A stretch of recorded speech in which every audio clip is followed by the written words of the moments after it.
কলকাতা পুরসভার মাসিক অধিবেশনে তৃণমূল কাউন্সিলর বিশ্বরূপ দে একটি প্রস্তাব রাখেন, যে প্রস্তাবে সরাসরি বলা হয়েছে কলকাতা পুরসভার যে বিনোদন কর, সে বিনোদন কর করা হয় 15 টাকা করে ধার্য করা হয়েছে। এবং সেখানে দাঁড়িয়ে 15 টাকার জায়গায় এই আইপিএল এর সময় যাতে 15 টাকার বদলে 50 টাকা করা হয় তার দাবি তুলেছিলেন এই প্রস্তাবে।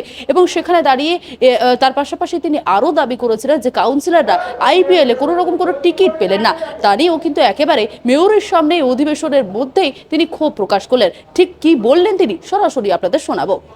আন্তর্জাতিক ক্রিকেটের ক্ষেত্রে মেয়র অফিসের কাছ থেকে আমরা অনুরোধ পাই যে টিকিট সংগ্রহ করতে, কিন্তু আইপিএল এর ক্ষেত্রে কিন্তু আমাদের কাউন্সিলরদের কাছে কোনো টিকিট পৌঁছয় না। আমি একটা ভাববার জন্য বলবো যে এটা অবিলম্বে যারা কেকেআর এর সাথে কথা বলে সিএবির মাধ্যমে যাতে কাউন্সিলরদের কাছে টিকিট পৌঁছে এবং এই ব্যাপারে তারা যাতে একটা সুনির্দিষ্ট পদক্ষেপ নেয়।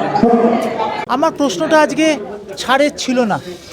আমার প্রশ্নটা এটাই ছিল যে আইপিএল হচ্ছে প্রফেশনাল লিগ, অর্থাৎ এন্টারটেনমেন্ট ক্রিকেট। এই ক্রিকেটে বিনোদন কর যেটা সাধারণ ক্ষেত্রে ক্রিকেটের জন্য 15 টাকা নেওয়া হয়, সেক্ষেত্রে আমাদের পৌরসভার তালিকায় অনুযায়ী রিয়েলিটি শোর ক্ষেত্রে 50 টাকা নেওয়া হয়। এটা 50 টাকা করা হোক। আমার খুব সহজ বিষয়, কারণ ক্রিকেট যখন Bharat Pakistan, Bharat England, Bharat Australia, Bharat New Zealand খেলে, সেটা একটা দেশ খেলছে। সেখানে দেশের ক্ষেত্রে আপনি সেই রেটটাকে 15 টাকা টিকিট পিছু করছেন, সিট পিছু করছেন, তাতে কোনো অসুবিধে নেই। কিন্তু এটা তো পুরোটাই ব্যবসায়িক বাণিজ্যকরণ হয়েছে ক্রিকেটের। এক্ষেত্রে যে টিকিটের মূল্য 3,500, 5,000, 15,000, সেখানে মাত্র 50 টাকা কলকাতা পৌরসভাকে দেবে না। আমি শুধু এই সামান্য অনুরোধ করার জন্য এই প্রশ্নটা করেছিলাম। হ্যাঁ, আমি সিএবিতে ছিলাম, আমি সিএবি সম্পাদক ছিলাম, আমি সিএবি ট্রেজারার ছিলাম, আমি দীর্ঘদিন সিএবি করেছি, কিন্তু এ টাকা তো সিএবি দেবে না, এ টাকা দিতে হবে কেকেআরকে। এবং কেকেআর পুরো এই লিগটা বাণিজ্যিকভাবেই তো করে, এটা তো সবাই জানে, একটা বাচ্চা ছেলেও জানে। সো এই এন্টারটেনমেন্ট ক্রিকেটে আমার মনে হয় এই আসন পিছু 50 টাকাটা খুব একটা বেশি কিছু নয়। এবং আমার মনে হয় যবে থেকে ইডেন গার্ডেন্সে খেলা হয়েছে, সেটা 100 বছর হতে পারে, 150 বছর হতে পারে, কিন্তু এত টিকিটের দাম কিন্তু কোনো দিন হয়নি। সমস্ত আপার গ্যালারির টিকিটের দাম করা হয়েছে 3,500 টাকা, অর্থাৎ B1, L1, C1। ওপরে বসে যেখানে যে টিকিটগুলো আপনার এই কদিন আগে ভারত ইংল্যান্ড ম্যাচ হলো, টিকিটের দাম কত ছিল? বড়জোর 1,000-1,200 ছিল, সেই টিকিটের দাম 3 গুণ প্রায় হয়ে গেল। কিন্তু এখানে সিএবিকেও কলকাতা পৌরসভা 15 টাকা দিতে বলছে, আবার কেকেআরকেও 15 টাকা দিতে বলছে। টিকিটের দাম কিন্তু 3 গুণ হয়েছে।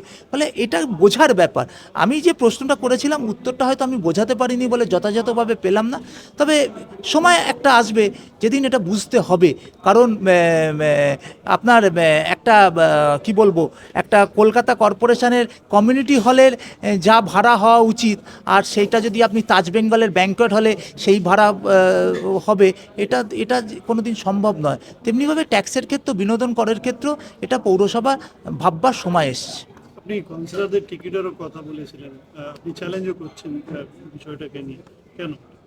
না, এখানে আমন্ত্রণের প্রশ্ন, যে আজকে কলকাতা শহরের বুকে এত বড় একটা খেলা হচ্ছে, প্রফেশনাল লিগ, সেখানে কলকাতা পৌরসভা কাউন্সিলররা টিকিট পাবেন না?